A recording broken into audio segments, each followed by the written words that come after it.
নমস্কার, কৃষ্ণকথাতে আপনাদের সবাইকে স্বাগত। আজকে আমি খুবই সুন্দর একটি বিষয় নিয়ে আলোচনা করব।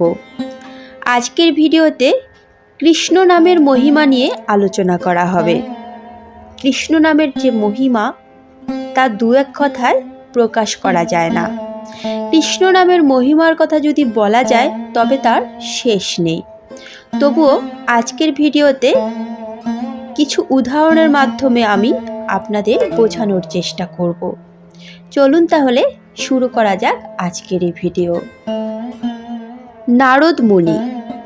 কৃষ্ণ নামের মহিমার কথা জানতে একবার নারদ মুনির খুব ইচ্ছে হয়েছিল। তিনি তা জানার জন্য ব্যাকুল হয়ে গিয়েছিলেন। তিনি মনে মনে ভাবতে লাগলেন, যেভাবেই হোক আমাকে জানতেই হবে। তাই তিনি বিষয়টি জানার জন্য ত্রিদেবের কাছে গেলেন, অর্থাৎ তিনি ব্রহ্মা, বিষ্ণু ও মহেশ্বরের কাছে গিয়েছিলেন এবং সবাইকে তিনি বলেছিলেন যে, প্রভু দয়া করে আমাকে বলুন যে কৃষ্ণ নামের মহিমা কী। কিন্তু তারা নারদ মুনিকে কিছুই বললেন না। তারা বললেন, এই বিষয়টা জানতে তুমি যমরাজের কাছে যাও, সেই তোমাকে বলতে পারবে। কোনো কিছু না ভেবে নারদ মুনি যমরাজের কাছে যায়, কারণ সে তো ব্যাকুল হয়ে উঠেছে, তাকে বিষয়টি জানতেই হবে। অবশেষে তিনি যমরাজকে জিজ্ঞাসা করলেন যে কৃষ্ণ নামের মহিমা কী, আমাকে বলুন, আমার খুব জানতে ইচ্ছে করছে। তখন যমরাজ তাকে অন্য একটি জায়গায় নিয়ে যায়। সেখানে নারদ মুনি দেখে যে পাপীদের কিভাবে শাস্তি হচ্ছে। কত ভয়ঙ্কর ছিল সেই দৃশ্যটি। তা দেখে নারদ মুনি হে কৃষ্ণ, হরে কৃষ্ণ বলতে লাগলেন। এই নাম পাপীদের কানে পৌঁছালো এবং তারা স্বর্গধামে যেতে লাগলো। এই হলো কৃষ্ণ নামের মহিমা। 2 নাম্বার, এক পাপীর গল্প। কথায় আছে, আপনি যদি ভগবানের দিকে 1 পা এগোন তাহলে ভগবানও আপনার দিকে 10 পা এগোবেন। এই গল্পটি শুনলে বুঝতে পারবেন, এক পাপী ছিল, খুব তার অহংকার ছিল। আর আপনারা তো ভালোভাবেই জানেন যে প্রাণগোবিন্দ অহংকার সহ্য করতে পারেন না। যেভাবেই হোক তিনি অহংকার চূর্ণ করবেনই। আর সেই পাপীর কথা বলি যে এমন কোনো অপরাধ নেই যে তিনি করেননি।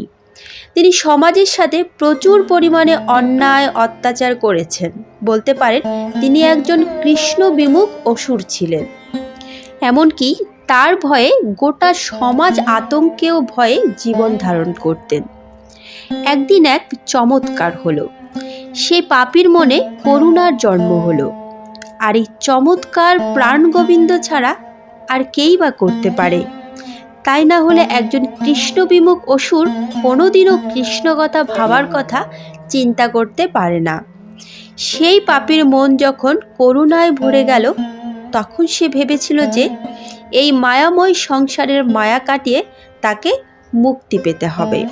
সে মনে মনে বলেছিল, এখন থেকে আমাকেও কৃষ্ণ নাম করতে হবে। মনে মনে এই কথা ভেবে তিনি বাজারে গেলেন। তিনি বাজারে গিয়েছিলেন ফুল, তিলক, চন্দন ও মালা কিনতে। ঠিক সেই সময় তার পাপের জন্য যমরাজ তাকে শাস্তি দেবেন বলে সিদ্ধান্ত নিয়েছেন। কিন্তু তখনই ওই ব্যক্তির রাস্তায় দুর্ঘটনা ঘটল এবং তার প্রাণ নিতে যখন যমরাজ আসলেন, তখন শ্রীকৃষ্ণ যমরাজকে বললেন, এখন আপনি এই লোকটির প্রাণ নিতে পারবেন না, কারণ এই লোকটি কৃষ্ণ নাম করার কথা চিন্তা করেছেন। এই কথা শুনে যমরাজ সেখান থেকে চলে যায়। তাহলে বুঝতেই পারলেন যে কৃষ্ণ নামের কী মহিমা রয়েছে। হরে কৃষ্ণ। 3 নাম্বার, মহাপ্রভু এনেছিলেন কৃষ্ণ নাম। গৌরাঙ্গ মহাপ্রভুর জন্ম হয়েছিল নদিয়াতে। তিনি কিন্তু আর কেউ নন, তিনি স্বয়ং ভগবান শ্রীকৃষ্ণ। কৃষ্ণ নামের এতই যে মহিমা যে তিনি কৃষ্ণ হয়েও কৃষ্ণ ভক্ত হয়ে জন্ম নিয়েছেন। কেন জানেন? কৃষ্ণ নাম প্রচার করার জন্য ও কৃষ্ণ নামের রস আস্বাদন করার জন্য। আগেই বলেছি, তিনি কিন্তু ভগবান শ্রীকৃষ্ণ। তিনি আমাদের শিখিয়ে দিয়ে গিয়েছিলেন যে কলিযুগে কোনো পুজো পার্বণের দরকার নেই। যজ্ঞ নয়, তপস্যা নয়, শুধুমাত্র কৃষ্ণ নাম করেই সমস্ত জীবকুল উদ্ধার হয়ে যেতে পারে। তাই তিনি নিজে প্রচার করে জীবকুলকে দেখিয়ে দিয়ে গিয়েছিলেন। তাই তো কথায় আছে, একবার কৃষ্ণ নামে যে পাপ হরে, জীবের কি সাধ্য আছে সেই পাপ করে। অর্থাৎ একবার কৃষ্ণ নাম করে যে পাপ দূর হয়, জীব আর সেই পাপ করতেই পারবে না। এমনই মহিমা রয়েছে কৃষ্ণ নামের। এবার আসুন আমরা কৃষ্ণ শব্দটির অর্থ জেনে নিই। সংস্কৃত কৃষ্ণ শব্দটির অর্থ হচ্ছে কালো বা ঘন নীল। আবার মহাভারতের উদ্যোগ পর্বে বলা হয়েছে কৃষ্ণ শব্দটি কৃষ এবং মূর্ধন্য এই দুটি মূল শব্দ থেকে উৎপন্ন। কৃষ শব্দের অর্থ টেনে আনা বা কর্ষণ করা বোঝায়, আর মূর্ধন্য শব্দটিকে নিবৃত্তি শব্দের প্রতিভূ ধরা হয়।